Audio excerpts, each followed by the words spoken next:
ان کے لب رنگی کی نچھاور تھی کہ جس نے شمع پروین معلوم یہ کرنا چاہتی ہیں کہ حالت حمل میں عورت نماز کس طرح پڑھے کہ اس کو بیٹھنا دشوار ہوتا ہے اور 8ویں مہینے کے وقت سجدہ کرنا بھی اس کے لیے پاسبل نہیں ہوتا۔ ایسی صورت میں اگر کوئی ایسا مریض ہے یا عورت حمل سے ہے کہ وہ سجدہ نہیں کر سکتی، تو ہر وہ شخص کہ جو سجدہ نہیں کر سکتا کسی بھی بنا پر، کسی بھی مجبوری پر، تو وہ شخص بیٹھ کر نماز پڑھ سکتا ہے اگرچہ وہ تندرست ہو اور چلتا پھرتا ہو۔ شریعت کا ایک قاعدہ ہے کہ جس سے سجدہ ساقط ہوتا ہے اس سے قیام بھی ساقط ہو جاتا ہے، لہٰذا اگر کوئی عورت ہے وہ زمین پہ بیٹھ کے سجدہ نہیں کر سکتی تو اس کا مطلب یہ ہے کہ اس کو اب کھڑا ہونا بھی نماز میں معاف ہو گیا، یعنی جس سے سجدہ معاف ہوگا اس کو کھڑے ہونے کی بھی رعایت، بیٹھنے کی رعایت دے دی جائے گی، وہ کھڑے ہو کے پڑھے ضروری نہیں۔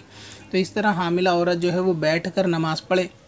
اور رکوع جو ہے وہ اشارے سے کرے اور سجدہ رکوع سے زیادہ اشارے سے کرے۔ مثلا یہ کہ اگر رکوع میں وہ اتنا جھک پاتی ہے تو سجدے میں تھوڑا اس سے زیادہ جھکے، تو اس طرح وہ جتنا رکوع کے لیے جھکے گی اتنا سجدے کے لیے اور بیٹھ کے نماز پڑھے۔ بیٹھنے کا طریقہ کار کیا ہوگا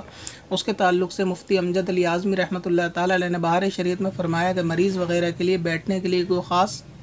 قید نہیں ہے۔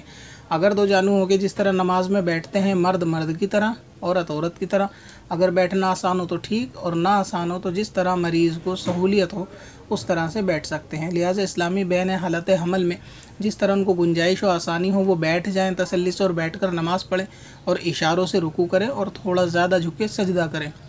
تو اس طرح سے وہ رکوع سجدے کر کے نماز پڑھ سکتی ہیں۔ اسی طرح ہر وہ مریض کہ جس کے پاؤں میں چوٹ لگی ہو یا ایسی جگہ چوٹ ہو کہ وہ سجدہ نہیں کر سکتا، اس چوٹ کی وجہ سے سجدے میں جائے گا تو زخم اس کا جو ہے بہے گا، یا پھر یہ کہ خون نکلنے کا، پھوڑا پھوٹ جانے کا خطرہ ہے، اور باقی وہ چلنے پھرنے میں اس کو کوئی پریشانی نہیں، بالکل ٹھیک ہے، تو ایسی صورت میں بھی وہ مریض بیٹھ کے نماز پڑھ سکتا ہے، یعنی جس سے سجدہ ختم ہو جائے گا تو اس کے قیام کی شرط بھی جاتی رہے گی۔ اسی طریقے سے اگر کسی کو قطرہ آتا ہے کھڑے ہونے سے اور اگر بیٹھ کے نماز پڑھے گا تو قطرہ نہیں آئے گا، تو اس کے لیے یا سجدے میں جانے سے اس کو قطرہ آتا ہے تو ایسی صورت میں وہ شخص بیٹھ کے نماز پڑھ سکتا ہے۔ تو یہی حکم حاملہ عورت کا ہے، اگر وہ کرسی پہ بیٹھنا ان کے لیے آسان ہو تو کرسی پہ بیٹھ سکتے ہیں۔ یہاں تک کے لیے ایسا کوئی مریض کہ جس کا پیر کعبے کی طرف بھی رہے گا نماز پڑھتے وقت اور وہ پیر کو ادھر ادھر بھی فولڈ نہیں کر سکتا، تو اس کے لیے یہ بھی گنجائش ہوگی کہ اپنے قدم وہ کعبے کی طرف بھی کر لے اور ایسی صورت میں بھی نماز اگر پڑھی جائے تو نماز کو پڑھ لے اور اشاروں سے رکوع سجود کر لے۔ تو یہ تمام شریعت کی آسانیاں ہیں حاملہ عورت کے لیے کہ جیسا ان کو آسانی ہو وہ ویسا کریں، ان کے لیے شریعت کے اندر گنجائش رکھی گئی ہے۔ یہ ان کے لیے ضروری نہیں کہ وہ اپنے آگے 2-3 تکیے رکھے اتنا اونچا کرے کہ اس پہ سجدہ کریں، بہت سارے لوگ یہ بولتے ہیں، یا پھر کوئی ایسی چیز اونچی رکھے کہ اس پہ سجدہ کریں، یہ بھی ان کے لیے ضروری نہیں۔ شریعت کے اندر سیدھی یہ گنجائش دے دی گئی کہ اشاروں سے سجدہ کر لو، کسی چیز پہ پیشانی نہ لگے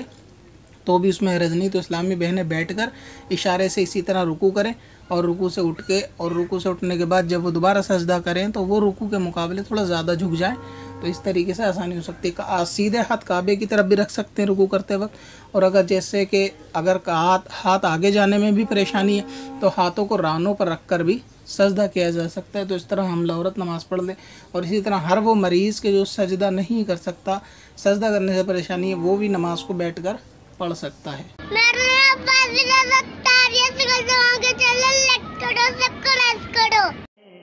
پتھر میں حسن لالے پرنوار